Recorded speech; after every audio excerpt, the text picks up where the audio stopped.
avant, toujours Citroën, précurseur. Traction avant, en fait, qui est un modèle donc monocoque, une carrosserie autoportante, et surtout, Citroën va faire appel à un carrossier qui s'appelle Flaminio Bertoni. La traction avant est à ce titre-là la première voiture moderne, et en fait, c'est la naissance donc, du design, des bureaux de style. Alors côté pub, évidemment, on utilise ces procédés en permanence. Elle n'a pas été construite, elle est née. Man's New Baby, vos amis, etc. Ils sont ouverts et généreux. Donc votre voiture est ouverte et généreuse aussi. Ce qui la distingue, sa personnalité, une personnalité à de nombreuses facettes, etc.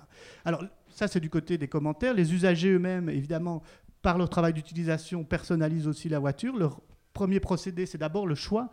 C'est de bien choisir, c'est-à-dire prendre une voiture qui les distingue des autres usagers et qui en même temps les rapproche des autres membres de leurs cercles sociaux ou de leurs groupes sociaux. Et donc on a des jeunes gens qui souvent connaissent bien le monde de l'automobile. Assez souvent d'ailleurs, on observe qu'il y a énormément de carrossiers par exemple, de mécaniciens, donc de gens qui travaillent dans ce milieu-là par amour de l'automobile. Et lorsqu'ils travaillent sur leur projet tuning, la plupart du temps, si par exemple ils sont salariés d'une carrosserie, et ben ça va être une manière pour eux de montrer à la fois leur savoir-faire et leur créativité sur un objet qu'ils créent de A à Z en fait.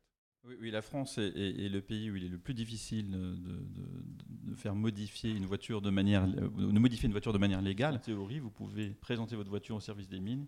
Vos chances de succès sont à peu près nulles puisqu'il faut l'agrément du constructeur qui ne le donnera pas. Il ne prendra pas le risque en fait, de donner l'agrément à une voiture modifiée par quelqu'un d'autre que ses ateliers. Et il y a des sous-groupes dans tout ça. Il y a un phénomène intéressant qui est apparu il y a peut-être 10 ans, c'est le tuning rétro.